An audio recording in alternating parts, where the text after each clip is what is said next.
fiskal, moneter, dan juga keuangan harus kita siagakan. Dan terutama juga supaya kita bisa menjaga daya beli masyarakat dan juga agar kita bisa meredam kenaikan inflasi, kita juga harus tetap mendorong program subsidi yang tepat sasaran dan semua kebijakan tersebut tentu kita harapkan supaya bisa mendorong agar ekonomi kita tetap bisa bertahan dan semakin menguat.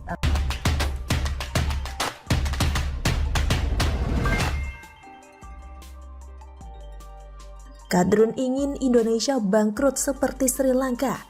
DPR malah main mata dengan undang-undang syariah. Ditulis oleh Aliyah Mireida dari siwar.com. Beberapa waktu lalu, DPR mengesahkan 5 RUU provinsi menjadi undang-undang, yaitu RUU tentang Sumatera Barat, RUU tentang Riau, RUU tentang Jambi, RUU tentang Nusa Tenggara Barat, dan RUU tentang Nusa Tenggara Timur sebagai inisiatif DPR dengan alasan kelima RUU tersebut membantu mempercepat pembangunan daerah. Namun begitu, ada satu hal yang menjadi perhatian saya, yaitu RUU tentang Sumatera Barat pasal 5 huruf C yang berbunyi, adat dan budaya Minangkabau berdasarkan pada nilai falsafah adat Basandi Syara, syarak Basandi Kitabullah, sesuai dengan aturan adat Sri Lanka Nagari yang berlaku.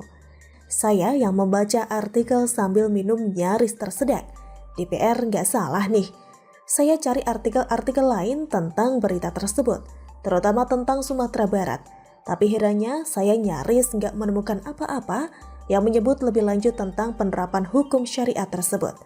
Kenapa bisa begini? Nyaris tidak ada pemberitaan mengenai bagian penerapan syariah dalam undang-undang ini. Seolah ditutup rapat-rapat seperti sebuah rahasia kotor yang harus disembunyikan. Yang bikin saya heran, DPR kok bisa beralasan RUU ini akan mempercepat pembangunan daerah.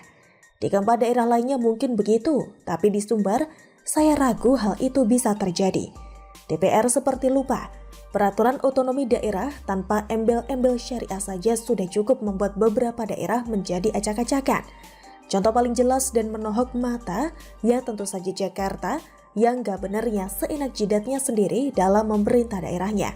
Seolah memerintah kota itu sama dengan balapan liar. Lebih aneh lagi Mendagri Tito Karnavian, yang menganggap kalau penguatan otonomi daerah adalah hal yang baik. Gak sekalian aja Pak, ajukan pendirian negara bagian. Otonomi daerah itu cenderung rentan disalahgunakan, dan sebagian Pemprov sudah ada yang berulah gak karu-karuan. Sementara malah pusat yang disalahkan oleh warga setempat yang Pemprovnya bikin kekacauan. Masa malah mau memperkuat otonomi daerah dengan pola seperti ini? Indonesia ini negara kesatuan, bukan federasi.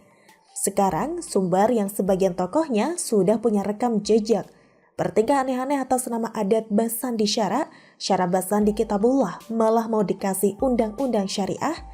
Ya sekalian saja tuh DPR ajak Taliban dan ISIS main Mobile Legend bareng. Kitabullah atau Al-Quran sebenarnya melarang primordialisme, eksklusivitas, dan berlebihan dalam segala sesuatu termasuk beribadah. Tapi yang dipraktekkan sebagian tokohnya apa? Kebalikannya kan? Mulai dari mewajibkan seluruh siswi negeri memakai atribut muslimah, terlepas dari agamanya apa, pelarangan adanya penerjemahan Injil ke bahasa Minang, sampai yang belum lama ini yaitu kasus rendang babi yang akhirnya ditunggangi beberapa pejabat yang urat malunya sudah putus. Kasus rendang babi merupakan salah satu contoh menohok penyalahgunaan falsafah adat Basandi Syara, syarak Basandi Kitabullah. Dalam hal ini, sebagian tokoh dan mungkin warganya memakai dalih bahwa dalam masakan tersebut mengandung falsafah budaya Minang yang bersandar ke Kitabullah. Lah memang mereka kira Kitabullah itu ngebahas resep masakan. Tuhan bicara perkara semesta dalam wahyunya itu. Tapi mereka malah ributin bumbu rendang bawa-bawa wahyu yang sama. Kalau beragama salah GPS ya kayak begini nih jadinya. Wahyu Tuhan pun bisa dipelesetkan. Itu kasus sesederhana masakan. Bisa terbayang kalau penafsiran ugal-ugalan begini dibawa ke penerapan hukum daerah. DPR seperti menolak melihat ini. Dan menurut yang saya dapat, para anggota dewan setuju dengan dalih berkompromi dengan keinginan warga. Ini maksudnya apa? Kalau banyak daerah juga ribut ingin minta hal yang sama, jadi DPR akan menuruti semuanya, begitu? Selama di atas kertas masih menuruti Pancasila? Kenapa nggak sekalian saja penuhi fantasi kadrun yang ingin negara ini bangkrut seperti Sri Lanka? Meskipun yang diramalkan bangkrut duluan justru negara-negara idola mereka, yaitu Afghanistan dan Turki, DPR berani nggak terang-terangan bilang ini memenuhi mau para kadrun, yaitu mengubah konstitusi jadi khilafah?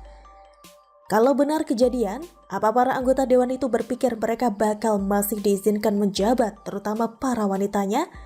Sekarang HRS juga sudah keluar kandang, tepat menjelang Gabener turun tahta.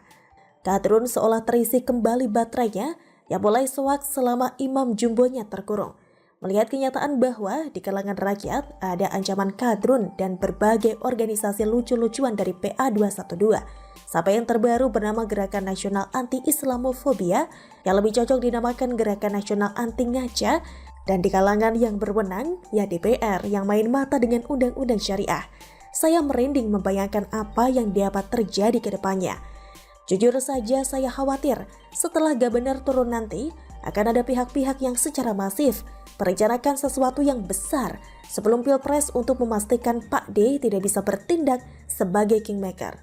Hal ini bukan mustahil, terutama setelah adanya penemuan sejumlah senapan AK-47, ribuan amunisi, bahan peledak TNT, dan detonator di Jalan Asia Afrika, Bandung beberapa waktu lalu. Memang masih belum ada jawaban pasti dari pihak kepolisian. Hanya saja AK-47 merupakan senjata sejuta umat yang banyak dipakai kelompok separatis dan pengacau seperti Taliban, ISIS, dan sebagainya. Jadi bisa sedikit diduga penemuan tersebut mengarah kemana. Indonesia melakukan aksi demonstrasi di Balai Kota DKI Jakarta Rabu siang. Serikat Buruh meminta Gubernur DKI Jakarta Anies Baswedan untuk segera melakukan banding di Pengadilan Tata Usaha Negara. PT UN Jakarta sebelumnya mengabulkan gugatan Apindo terkait UMP Jakarta yang semula naik 5,1% sebesar Rp4.641.573.000.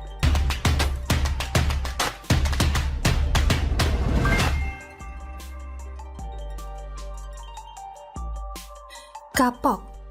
Anies tak mau temui masa buruh dengan alasan ada tamu. Ditulis oleh Syardi dari siwar.com. Buruh benar-benar menuntut Anies melakukan sesuatu terhadap UMP DKI 2022. Sebenarnya, ini salah Anies sendiri yang kepo, menjadi pahlawan dengan menaikkan UMP DKI seenaknya dan melanggar aturan besaran yang ditetapkan pemerintah pusat. Kemudian Anies digugat dan PT UN memenangkan penggugat, sehingga Anies mau tak mau harus menurunkan kembali besaran UMP menjadi 4,5 juta rupiah dari sebelumnya 4,6 juta rupiah.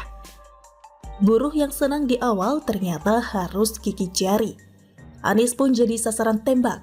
Mereka menuntut Anies agar ajukan banding terhadap putusan PT UN.